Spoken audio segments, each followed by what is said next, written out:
Bismillah walhamdulillah summa salatu wassalamu ala rasulillah Sayyiduna wa maulana Muhammadin ibnu Abdillah. Allahumma salli ala Sayyidina Muhammad wa ala alihi wa sahbihi wa mawala.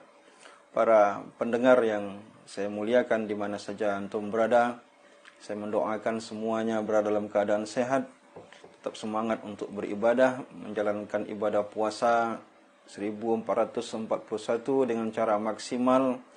Meskipun kondisi kita tidak seperti kondisi biasanya, mudah-mudahan tidak mengurangi kualitas daripada ibadah kita.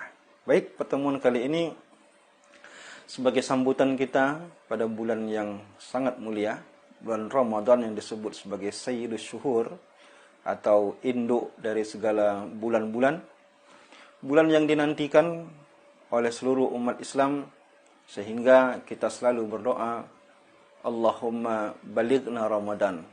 Doa ini dibaca oleh kaum salaf, ulama-ulama kita terdahulu 6 bulan sebelum Ramadan mereka sudah baca Allahumma barik lana fi Rajab wa Sya'ban wa balighna Ramadan. Baik, para pendengar yang Allah muliakan, sebagai pembuka daripada kajian kita, ada baiknya kita mengenal salah satu ibadah yang merupakan ibadah khusus yang hanya ada pada bulan Ramadan, yaitu salah satu daripada rukun Islam melaksanakan ibadah puasa. Rasulullah sallallahu alaihi wasallam tidak pernah melaksanakan ibadah puasa Ramadan selama di Mekah. Artinya, seumur hidup Rasulullah menjalankan ibadah puasa itu berada di Madinah. Karena sejarahnya luar biasa. Kalau kita lihat di dalam ayat itu, Allah mengatakan dalam surat Al-Baqarah ayat 183, Allah mengatakan, A'udzu billahi minasyaitonir rajim. Ya ayyuhalladzina amanu, wahai orang-orang yang beriman, kutiba alaikumusiyam kama kutiba alal ladzina min qablikum. Diwajibkan untuk kalian berpuasa sebagaimana diwajibkan untuk orang-orang sebelum kalian. Artinya, sebelum umat Nabi Muhammad, bahkan sebelum Nabi Muhammad, nabi-nabi terdahulu dan umat-umat terdahulu telah melaksanakan ibadah puasa. Artinya, puasa termasuk syar'um man qablana, syariat yang sudah dimulai oleh umat-umat sebelum Nabi Muhammad dan dilanjutkan oleh Nabi Muhammad sallallahu alaihi wasallam. Dicatat dalam sebuah riwayat dalam sejarah bahwa dikatakan Nabi Adam alaihissalam berpuasa sebagai salah satu bentuk bertaubatnya kepada Allah. Nabi-nabi kita kenal adanya puasa Nabi Daud. Artinya Nabi Daud berpuasa. Adanya dikisahkan Nabi Isa, Nabi Musa berpuasa. Artinya nabi-nabi sebelum Nabi Muhammad sudah berpuasa. Bagaimana cara puasanya? Tentu setiap kaum, setiap nabi, setiap umat itu ada syariat-syariat masing-masing. Tapi makna syariat masing-masing di situ adalah tata caranya bisa jadi beda, tapi pelaksanaan puasanya sudah dilakukan oleh umat-umat sebelum Nabi Muhammad. Berada di Mekah 13 tahun Nabi tak pernah berpuasa. Sampailah Rasulullah hijrah ke Madinah. Ketika Rasulullah SAW hijrah di Madinah, Rasulullah melihat orang-orang Yahudi berpuasa.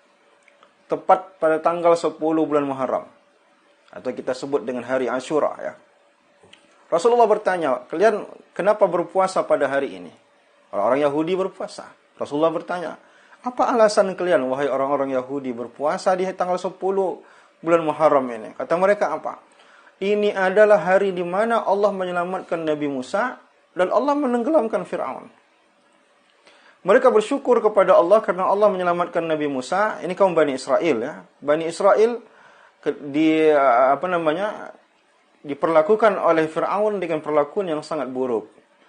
Bani Israel yang ikut dengan agama yang dibawa oleh Nabi Musa alaihissalam ikut diselamatkan oleh Allah pada tanggal 10 bulan Muharram, dan Allah menyelamatkan kaum Bani Israel sekaligus Nabi Musa alaihissalam. Nah, kata mereka, kami bersyukur untuk itu.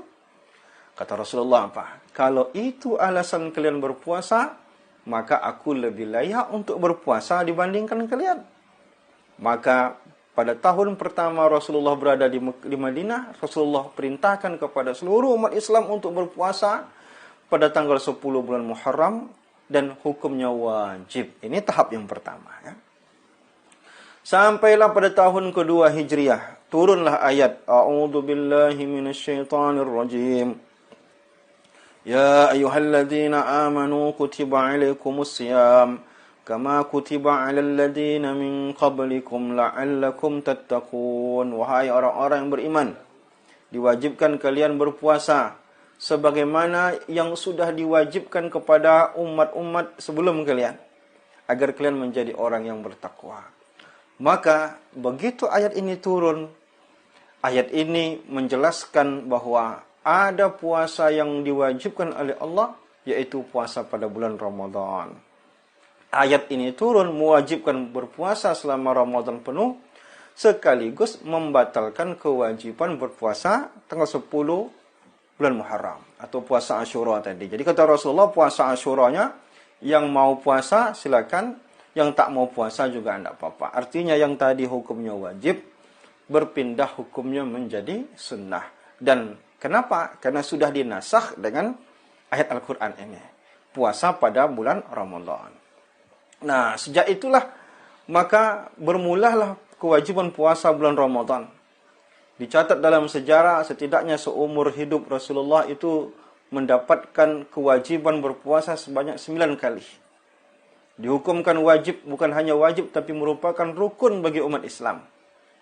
Rukun artinya apa? Orang yang tidak meyakini kewajiban berpuasa Ramadan, maka dinyatakan kafir.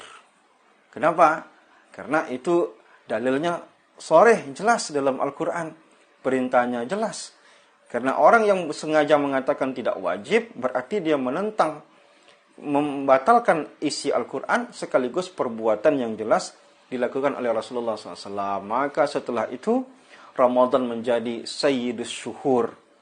Karena satu-satunya bulan yang full selama bulan itu umat Islam harus berpuasa. Bukan hanya puasa, di sana ada qiyamul lail, di sana ada pahala-pahala yang dilipat gandakan oleh Allah. Di sana ada ampunan-ampunan. Di sana ada satu malam yang lebih baik daripada 1000 bulan kalau kita beribadah pada satu malam itu. Di sana ada 10 hari di mana Rasulullah i'tikaf. Ini bulan menjadi istimewa, ya. Ini bulan menjadi betul-betul istimewa, mengalahkan keistimewaan bulan-bulan lainnya dari segi ibadah.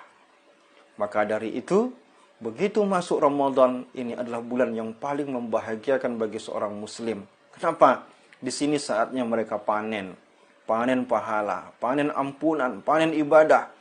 Maka ulama-ulama kita dahulu, para wali, orang-orang ahli ibadah, begitu masuk bulan Sya'ban, mereka menyelesaikan semua hal-hal yang bisa mengganggu waktu mereka selama Ramadan. Supaya apa? Supaya Ramadan itu mereka lebih banyak waktu untuk beribadah.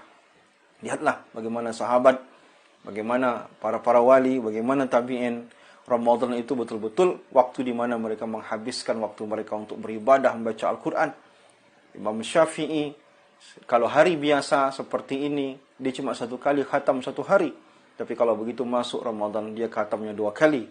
Betul-betul dia buatkan waktu Ramadan itu betul-betul istimewa, berkualitas, agar setiap detiknya itu dimanfaatkan dengan baik. Mudah-mudahan mengetahui sejarah bulan suci Ramadan ini setidaknya menambah wawasan kita, ya. Setidaknya kita sadar bahwa ini bukan ibadah biasa, tapi ibadah yang sudah dimulai oleh para nabi sebelum Nabi Muhammad SAW, menunjukkan betapa kuatnya perintah ini. Terima kasih. Subhanakallahumma wa bihamdika asyhadu an la ilaha illa anta astaghfiruka wa atubu ilaik. Assalamualaikum warahmatullahi wabarakatuh.